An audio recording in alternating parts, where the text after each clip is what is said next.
మనకు స్వాతంత్ర్యం వచ్చిన తర్వాత ఒక కొత్త దేశం పుట్టింది. కానీ ఆ దేశానికి ఇంకా కావలసింది దిశానిర్దేశకులు మరియు కళలు.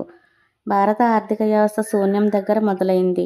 అప్పుడు కొందరు వ్యక్తులు కళలతో, వారి కష్టంతో, కట్టుదిట్టమైన నమ్మకంతో భారత ఆర్థిక శక్తికి పునాది వేశారు. ఇవాళ మనం మాట్లాడుకునేది ఆ ఫౌండింగ్ లెజెండ్స్ గురించే.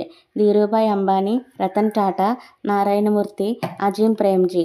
ధీరూభాయ్ అంబానీ ఇతను ఒక పెట్రోల్ బంకులో పనిచేసిన యువకుడు. కానీ అతని మనసులో మాత్రం దేశం మొత్తాన్ని మార్చే దృష్టి ఉంది. సముద్ర తీరంలోని పత్తి వ్యాపారి నుంచి భారతదేశంలోని అతిపెద్ద కంపెనీ స్థాపకుడిగా ఎదిగిన మనిషి ధీరూభాయ్ అంబానీ. 1950లో యామెన్లో పెట్రోల్ బంకులో అటెండెంట్గా పనిచేశాడు. ఆయన తరువాత ముంబైకి వచ్చి చిన్న టెక్స్టైల్ ట్రేడర్ ప్రారంభించారు. అదే విమల్. ఆ ఒక్క క్లాత్ బ్రాండే రిలయన్స్ ఇండస్ట్రీగా మారింది. అప్పట్లో ఎవరూ అతనిపై నమ్మకం పెట్టుకోలేదు. కానీ అతని కలలు పెద్దవి. Think big, think fast, think ahead, ideas are no one's monopoly అనేది అతని నమ్మకం. రిలయన్స్ కేవలం ఒక కంపెనీ కాదు, అది భారత మధ్యతరగతి ప్రజలకు డ్రీమ్ ఎకానమీ ఇచ్చింది.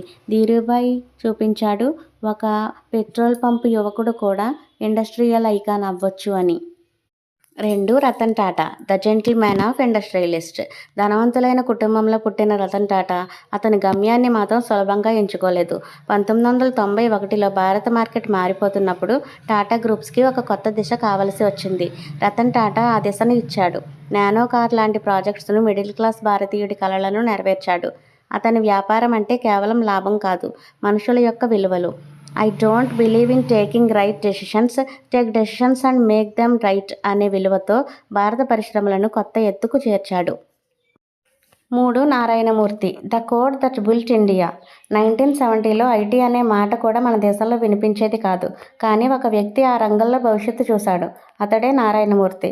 తన భార్య సుధామూర్తి ఇచ్చిన 10,000 రూపాయలతో ఇన్ఫోసిస్ అనే ఒక చిన్న కంపెనీ ప్రారంభించాడు. ఇన్ఫోసిస్ కేవలం సాఫ్ట్వేర్ కంపెనీ మాత్రమే కాదు, భారత మేధస్సును ప్రపంచానికి పరిచయం చేసిన వేదిక. Progress is often equal to change.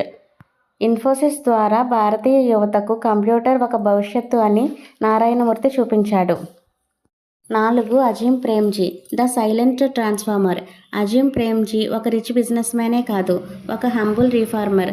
తన తండ్రి కంపెనీ అయిన విప్రోని ఆయిల్ బిజినెస్ నుంచి టెక్నాలజీ కంపెనీగా మార్చాడు. విప్రో భారత్కి ఐటీ రంగంలో మరో విశ్వాసం ఇచ్చింది.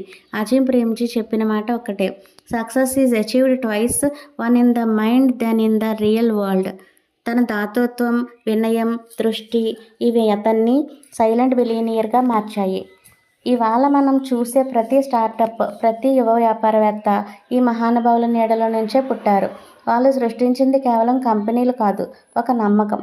భారతీయుడికి కూడా అది సాధ్యమే. రిలయన్స్, టాటా, ఇన్ఫోసిస్, విప్రో ఇది కేవలం కంపెనీ పేర్లు కాదు, ఇవి భారత కళల చరిత్రలో 4 అక్షరాలు. సో ఫ్రెండ్స్, వీడియో నచ్చితే లైక్ చేయండి, షేర్ చేయండి. Subscribe to easy stocks Telugu for more details in stock market.